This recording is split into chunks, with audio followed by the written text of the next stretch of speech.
Online उपस्थिति एवं digitalisation कार्यक्रम को लेकर आज शिक्षकों ने कलेक्ट्रेट परिसर में प्रदर्शन किया है। वहीं जिलाधिकारी के द्वारा मुख्यमंत्री को ज्ञापन सौंपा है। जिंदाबाद जिंदाबाद जिंदाबाद शिक्षक एकता जिंदाबाद जिंदाबाद जिंदाबाद।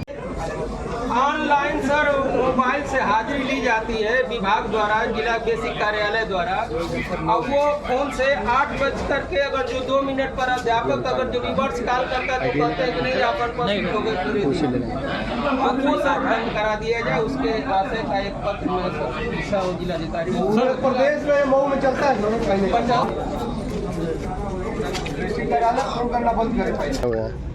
सर मैं नित्य प्रकाश यादव, जिलाध्यक्ष उत्तर प्रदेशी प्राथमिक शिक्षक संघ। डिजिटलाइजेशन फेस छायांकन से हाजिरी के विरोध में हम लोग इकट्ठा हुए हैं ज्ञापन देने के लिए। माननीय जिलाधिकारी महोदय के माध्यम से मुख्यमंत्री उत्तर प्रदेश सरकार को दिया जाएगा। क्या मुख्य मांगे? और कोई मांग नहीं है सर, हम लोगों की सिर्फ एक ही मांग है कि डिजिटलाइजेशन हाजिरी अगर जो ली जा रही है तो उसमें तमाम व्यवहारिक दिक्कतें हैं। जैसे मान लीजिए कोई अध्यापक स्कूल से चला, घर से चला स्कूल आने के लिए और रास्ते में कोई व्यवधान उत्पन्न हो गया तो वो हमेशा हमेशा के लिए अनुपस्थित हो जाएगा। अगर किसी प्रकार की कोई परेशानी आ गई, अगर जो दोपहर तक वो शिक्षण किया, अगर जो उसकी तबीयत खराब हो गई तो वो चला गया तो शाम को जो हाजिरी ली जाएगी उसमें वो अनुपस्थित हो जाएगा। इन सब चीज़ों का एकदम लिखित जो व्यवहारिक दिक्कतें आएंगी डिजिटल हाजिरी में उनका ब्यौरा दिया जाए, उससे किस तरह से बचाव हो। अगर जो वो सब चीज़ें हम लोगों को दे दी जाए तो हम लोगों को कोई दिक्कत नहीं है।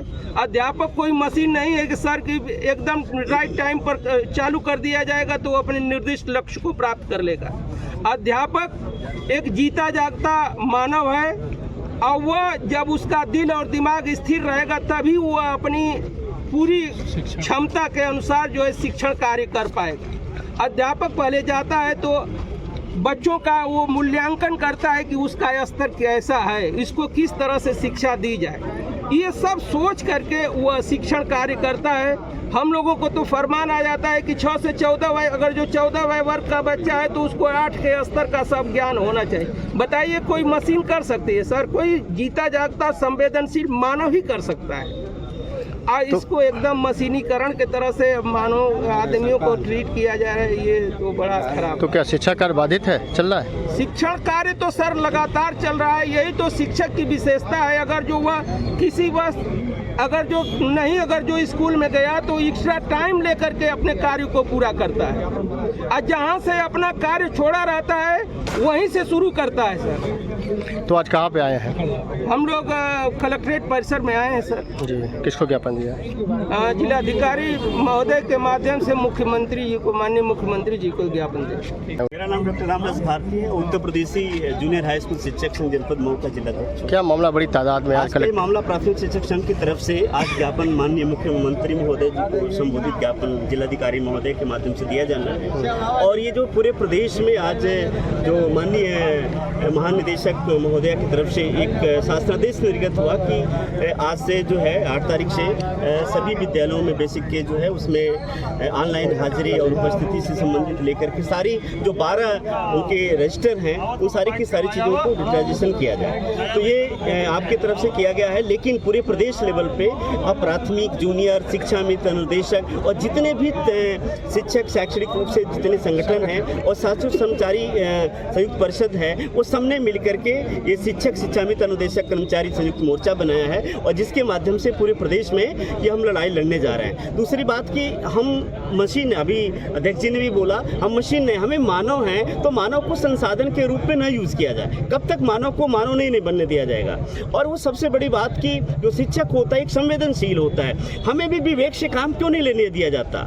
हम जो भी है आदेश के अकॉर्डिंग हम पूरा काम करते हैं, लेकिन मैं अपने विवेक का प्रयोग नहीं कर पाते। हम एकेडमिक जो हमें गुणवत्तापूर्ण शिक्षा देनी चाहिए हम वही चीज़ें फॉलो कर रहे हैं जो शासनादेश निर्गत होता है, पर हम अपने दिमाग का प्रयोग नहीं कर पा रहे हैं क्योंकि हम तो एक फॉलोअर्स जस्ट हो गए हैं। शिक्षक मुझे लगता है कि पूरी दुनिया का एक ऐसा ये व्यक्तित्व होता है जो अपनी गरिमा को एक बेहतर नागरिक का निर्माण करता है। मुझे लगता है कि इसे मशीनीकरण से बाहर ले जाकर के हमारी हमारी कुछ संवेदनाएं हैं, हमारी कुछ मांगे हैं, और जो संयुक्त मोर्चा ने जो मांगे बनाई, हमारे 7 मांगे हैं, जो पहले तो इसको तत्काल बंद किया जाए, और दूसरी सबसे बड़ी बात कि पुरानी पेंशन ये पूरा शिक्षक समुदाय, कर्मचारी और जितने भी सारे लोग हैं, सब ने मिलकर के हम लोगों ने माननीय मुख्यमंत्री महोदय जी से ये अनुरोध किया है कि कृपया हम आपकी बातों को कहीं से भी ऐसी स्थिति नहीं शिक्षक किसी प्रकार से अवॉइड कर दे, पर हमारी वेदना को समझे, हमारी संवेदना को समझे। हमारी कुछ मांगे हैं, और वो मांगे सबसे पहले हमें जो पुरानी पेंशन है उसे बहाल कर दिया जाए, और हमें कैशलेस की व्यवस्था दी जाए, उसके अलावा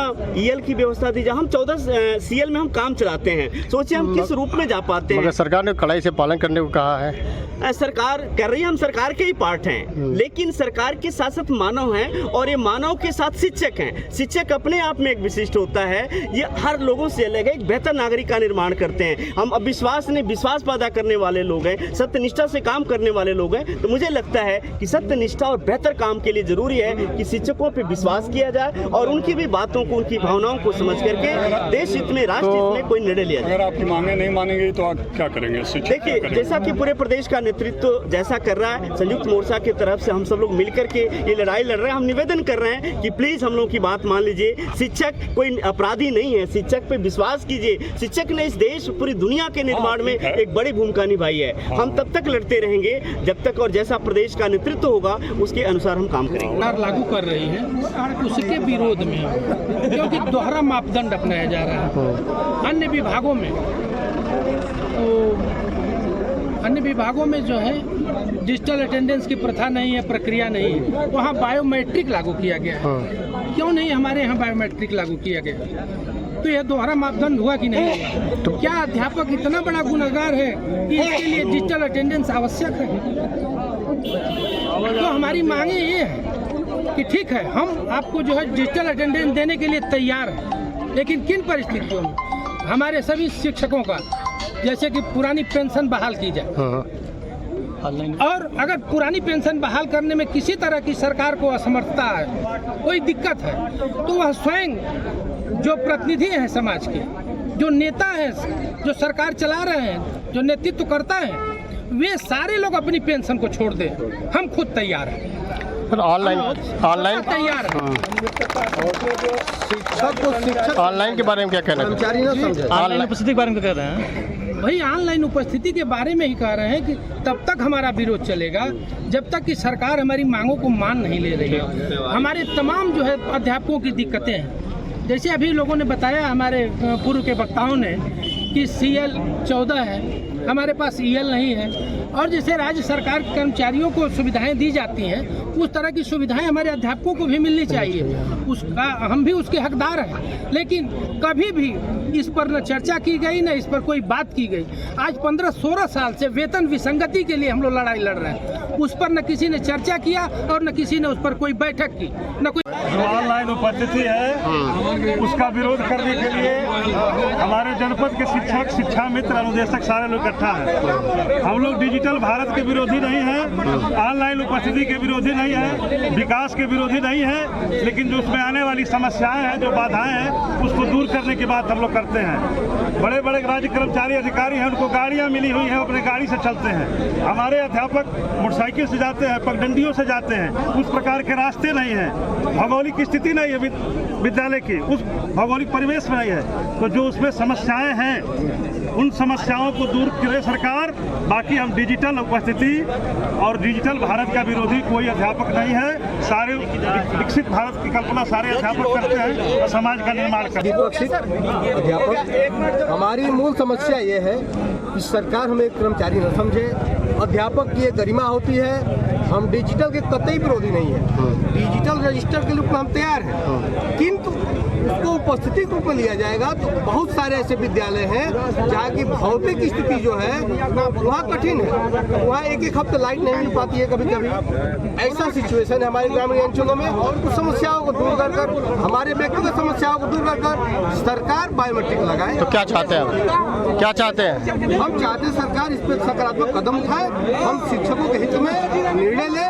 हम समाज के एक जागरूक प्रहरी हैं, हम कतई समाज से